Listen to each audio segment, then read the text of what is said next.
In just a moment, I'm going to invite you to do a brief activity with me, an activity involving the breath. No group stuff, no sharing, no feelings. You can do this with your eyes open, which you most definitely should do if you're driving or doing anything else that requires your attention. All we'll do together is take in a deep breath through our noses. Let that breath rest in our bellies for only as long as it takes to turn it into an exhale that will allow to leave through our mouths. We'll do this 3 times. Focus on the quality of the breath, the way it feels going in, slightly cool, and coming out, slightly warmed. Ready? Here we go together. Inhale, feeling your belly area expanding. Now turn the air around and let it exhale fully through your mouth. Again, inhale through your nose, filling yourself and noticing the movement of the air. Turn the air around and exhale through the mouth. One more. Inhale through your nostrils, perhaps noticing the coolness of the air.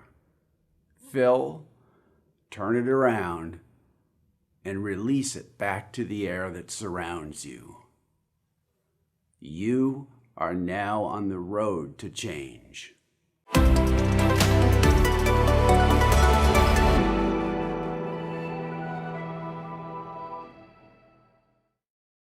In this video, the third in our series introducing you to the reaction reflector, we discuss mindfulness to help you understand how important mindfulness is to help us all navigate change.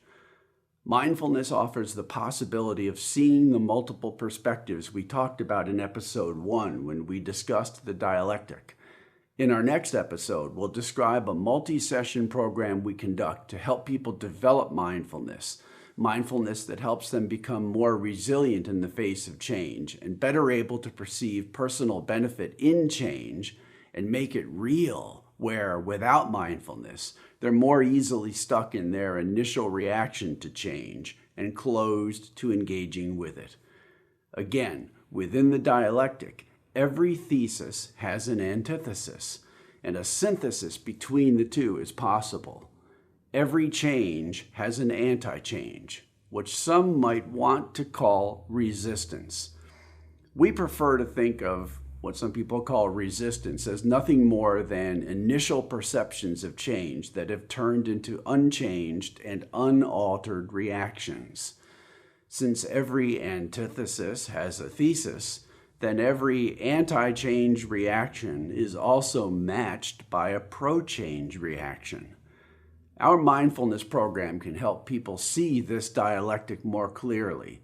It can help them unhook from their fixed reactions and potentially perceive some personal benefit for themselves in the change. This perception of personal benefit helps lead to a pro-change response. Let's look at mindfulness in the context of change. To explain what mindfulness is in the context of workplace change, let's first take a look at what it isn't. Let's compare it to a state of mind that we'll call mindlessness. I'll start with an example from my own life.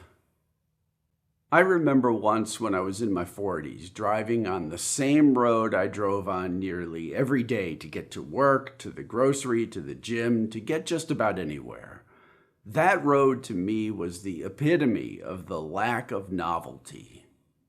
One day I pulled out of my driveway and headed for that road, this time to get to the grocery store. Suddenly, it was as if I just woke up and found myself behind the wheel on a stretch of that road. I had gone mindless because I made this drive so many times I could quite nearly drive it in my sleep. In a sense, that's what I was doing. Do our change management techniques put people to sleep? One of the accepted pieces of wisdom in my discipline of organization development is that if you want people to be engaged in a change, you have to offer them a chance to participate in the planning and implementation processes. I wonder how true this is today when change is so frequent that participation and engagement are no longer new as they were in the 1950s when these theories about the links between participation in change and motivation to change were first researched. In other words, people at work had no voice for so long that when they finally had voice in change, they were motivated. Is it possible that change is so frequent today? Many people at work go mindless when they're participating in yet another change effort.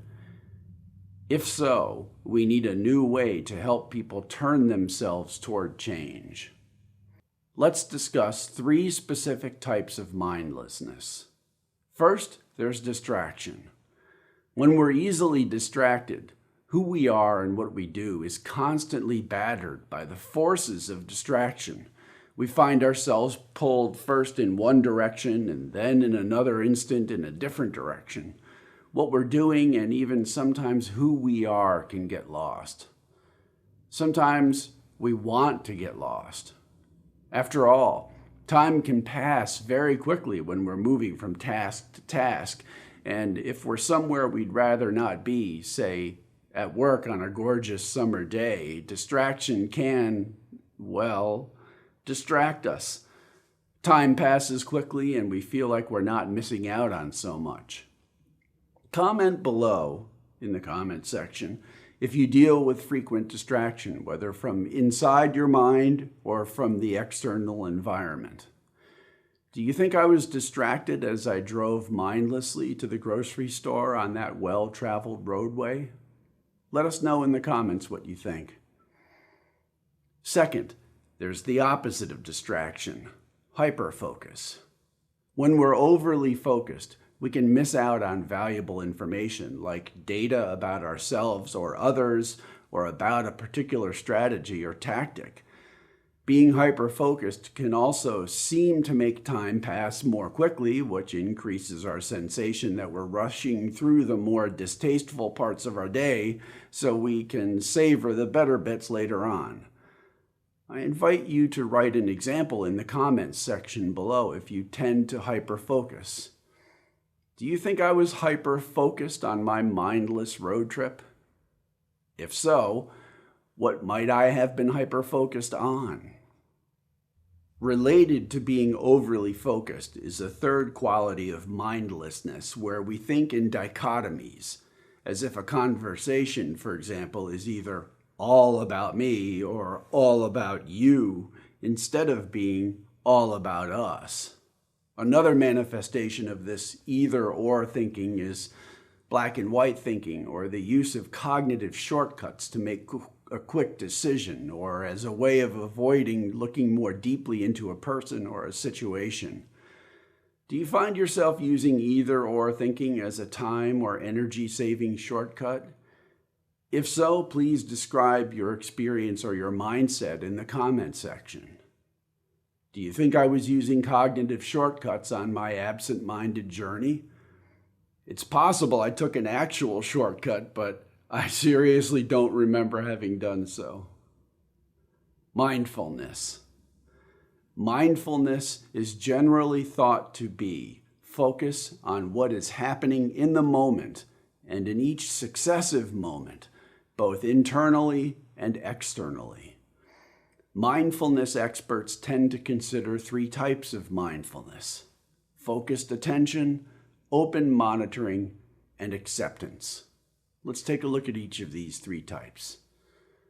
Focused attention is the use of the breath or a word or words that are repeated and to which attention is directed, as with the direction, focus on your breath. When practicing mindfulness with focused attention, we note the nature of the breath and perhaps count the inward and outward breaths and direct our attention there. If our minds get distracted, or more accurately, when our minds get distracted, we simply go back to counting the breaths or noticing the breaths. If we're using a word, we repeat that single word or short phrase in our minds. Because the mind is always active with thoughts flowing in a nearly constant stream, The person practicing focused attention notes when the mind wanders from the chosen focus, and rather than actively following this new and distracted path on the stream, returns to counting the breaths, repeating the chant, or focusing on the senses. Focused attention practice can help the adherent notice that reactivity to something new and unfamiliar, like a change, is but one of the many thoughts that pass through the mind. Such thoughts are significant only when we follow them.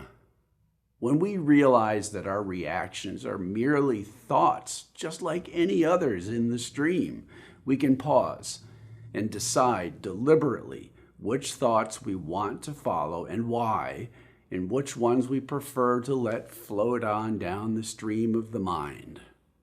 When I mindlessly found myself on a familiar stretch of road, my attention was focused, but it wasn't focused on what was really happening. It was focused on the stream of thoughts flowing through my mind. During change, people often get stuck in their initial reactions, unable to see ways in which the change might actually benefit them if only they engaged. We are responding to a boost of neurotransmitters when we react, and we react anytime there's change. Learning to focus our attention can level out the mind's activity, giving us the chance to choose what to focus on and what to let recede downstream. Because change is constant in all facets of our lives, focused attention is a liberating force that can help us find our best personal benefit across a variety of changes, including those at work, simply because it allows us to choose what to focus on and what to ignore. It allows us to choose. Open monitoring. Open monitoring is being aware of everything that's going on around you. In an open monitoring meditation, one focuses on information coming through the senses, internally and externally.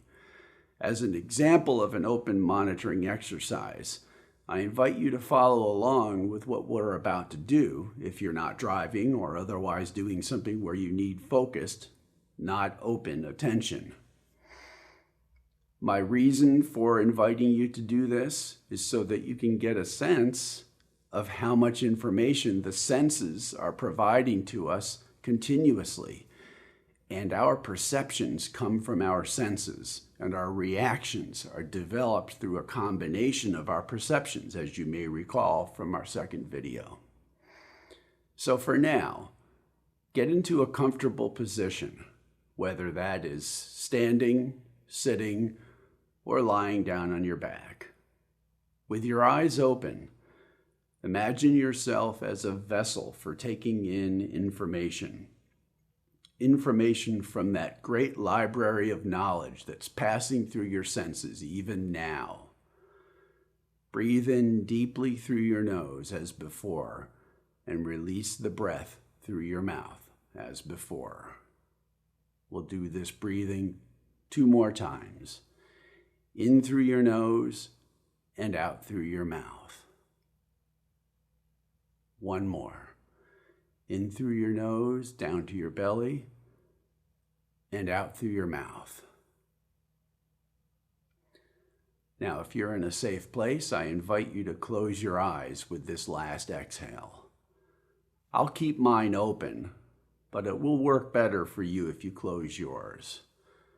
Notice that even with your eyes closed, you can see patterns of light and dark, perhaps even some colors or movement. Shift your attention to your hearing, and while breathing deeply, in and out through your nose, identify 5 sounds that you can hear. These sounds can be in the environment, in yourself, or even in this recording. Identify and count 5 sounds that you can hear.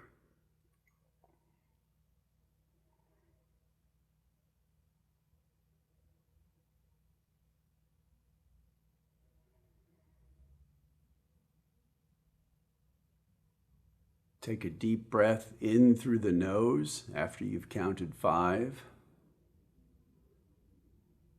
and back out slowly through the nose. And don't worry if you get a little behind, because the instructions are very simple, and we'll leave time at the end for you to finish up. In through the nose, out through the nose. Now identify 5 things you can physically feel. Your contact with the floor, mat, or the surface upon which you sit, kneel, or lie is 1. And maybe there are feelings within that feeling that you can count. Take a moment and identify 5 feelings that you can feel inside yourself or between yourself and the environment.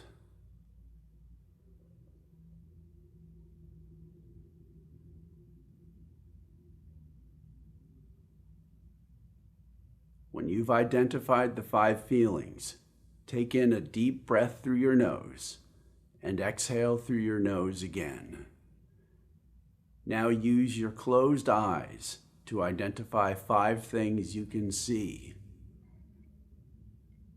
These 5 things might be through your closed eyes, or they might be through your mind's eye. Notice patterns of light and darkness, perhaps color, perhaps movement, or a visualization of some sort.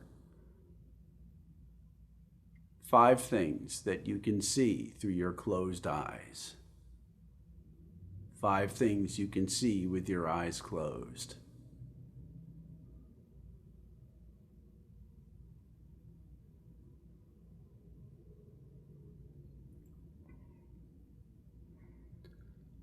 This next one might be a little more challenging because we tend to believe we use our sense of smell to a lesser degree than we do the other senses.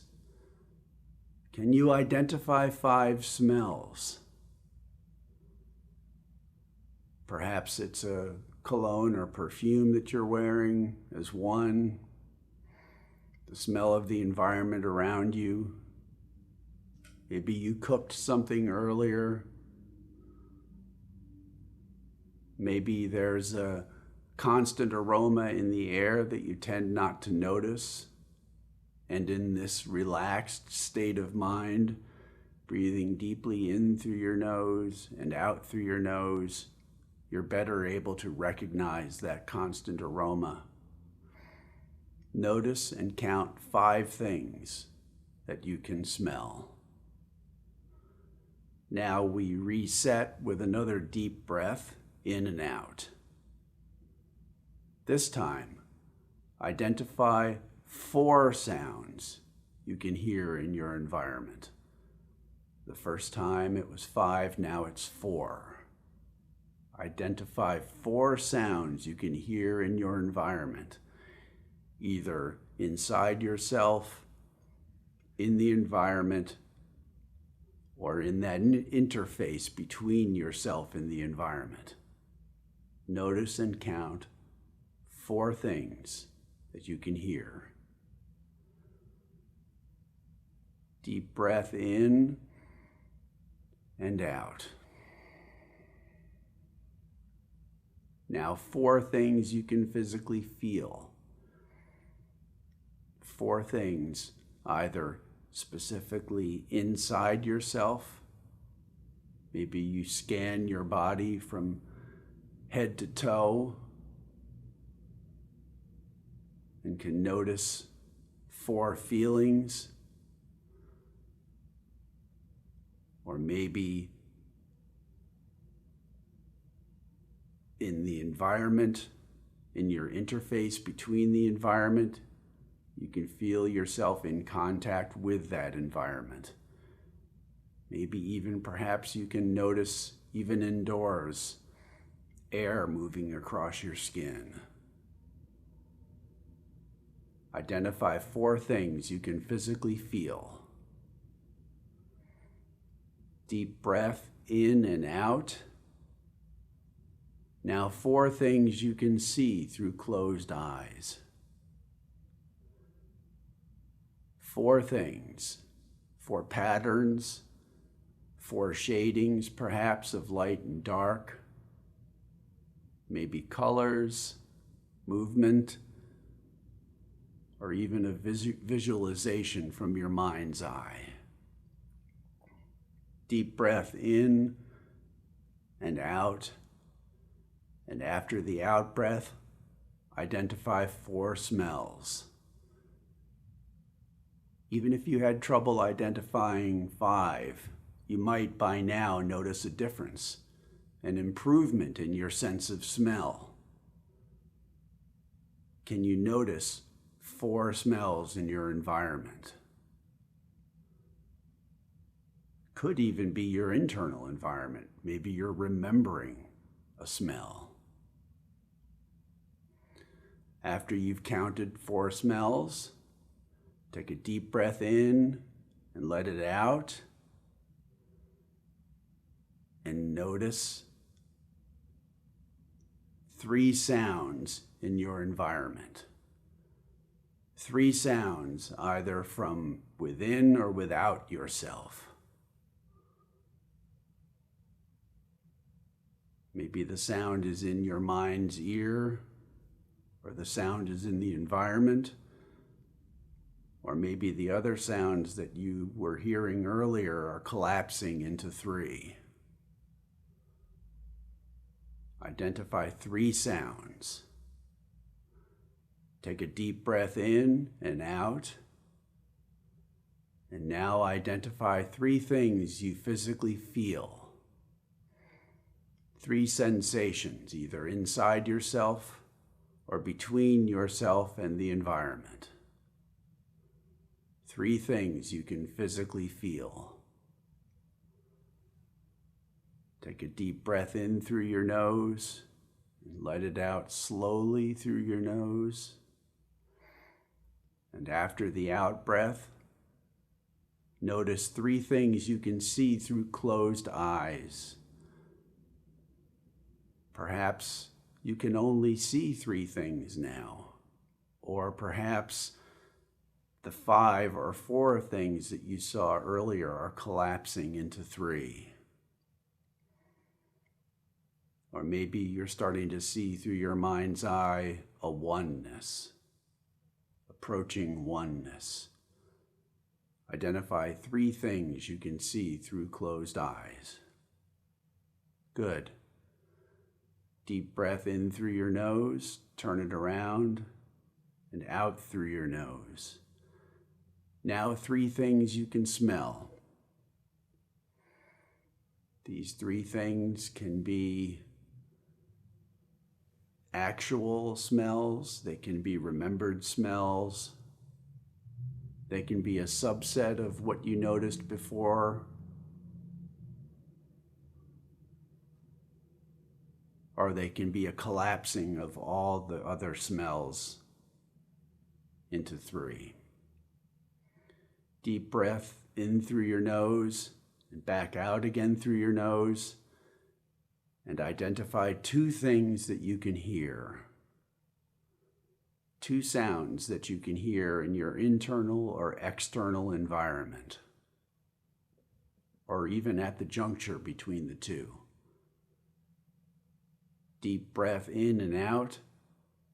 Now 2 things you can physically feel internally, or at the juncture between your internal self and your external environment.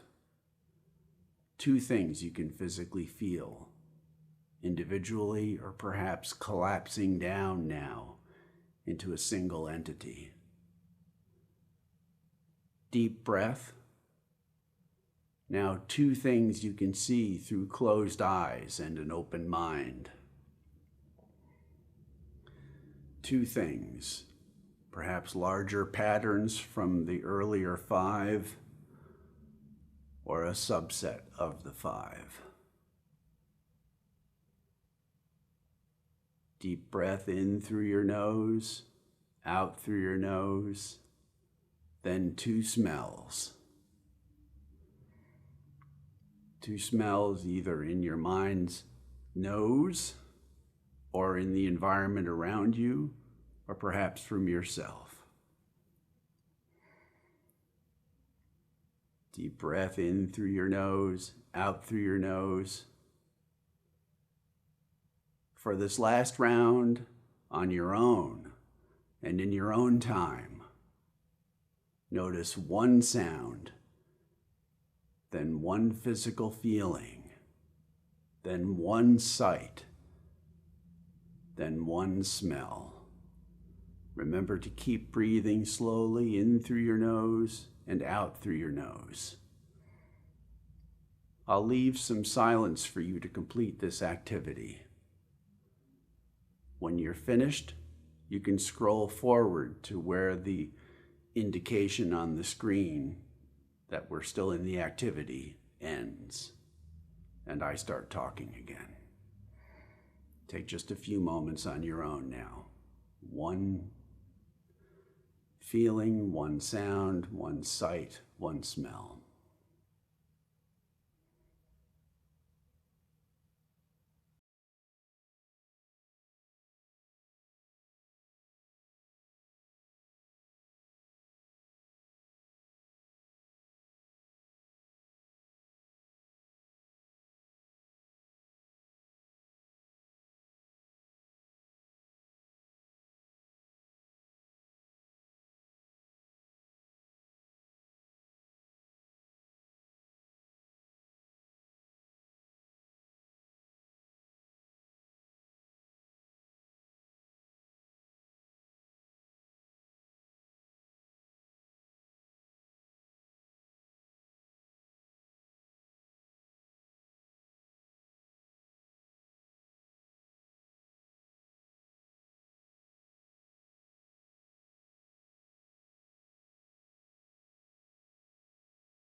I'm curious about your experience with this activity.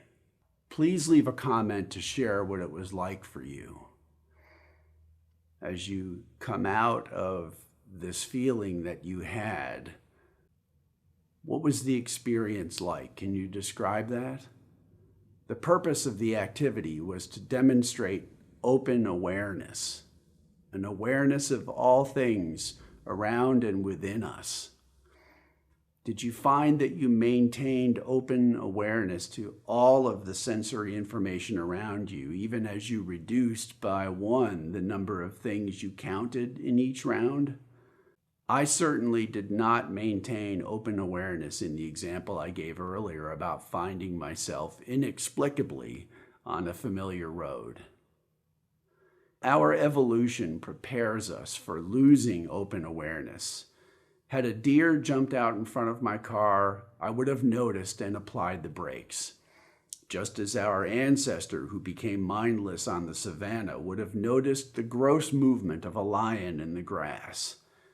It's the subtler things we miss when we lose open awareness, like during change when we're stuck in our reaction and we fail to maintain openness to the possibility that there might be something in the change that could be good for us personally. The third characteristic of mindfulness we'll look at is acceptance, and this is a particularly important one for change. Sometimes described as equanimity, acceptance is about level-headedness, even when we're stressed. With equanimity, there is no need to resist change because there is potential benefit in both the change and the no change states of being. Equanimity is about staying aware without judgment. Acceptance is where we go back to the dialectic we discussed in episode 1. With acceptance, there is no right that is opposed by wrong when it comes to change. There's only the change and your current state of mind toward it. Between the two, there can be a synthesis where you benefit personally from the change. We don't have to make the change to be in a state of equanimity toward it. And this is where I talk to sponsors about being able to alter the change based on feedback. All acceptance requires is that we are level-headed, running ourselves by the choices we make, not by the reactions that we have, or more accurately, not by the reactions that have us. Being mindful toward change, I don't have to accept everything about it. I can remember and respond to aspects of the change that I find beneficial or that I think might ultimately be beneficial for me, and I can simply let the rest go free, or I can offer my feedback. So, one way to look at mindfulness is that it is a state of mind that takes in all internal and external information happening in the here and now, and in the next here and now, and the next. When we can take in information without judgment, focus our mind on what's happening internally and externally, and remain open to new information and new possibilities, we are in the best state possible for responding to the changes we face. We'd love to hear from you in the comments section. Do you practice mindfulness? If so, what would you add to this simple overview? What works for you? How do you support your practice? Personally, I use the Headspace app and some Buddhist teachings with which I'm familiar. I notice a meditation section on my Apple Health app, but I haven't tried that yet. What do you use? Are you part of a group? Is some sort of mindfulness part of a sacred practice for you, or is it purely secular? When you share in the comments section, other people see it, and what you share can help them as it's helped you. So I really encourage and ask you to please share your experience in the comments section.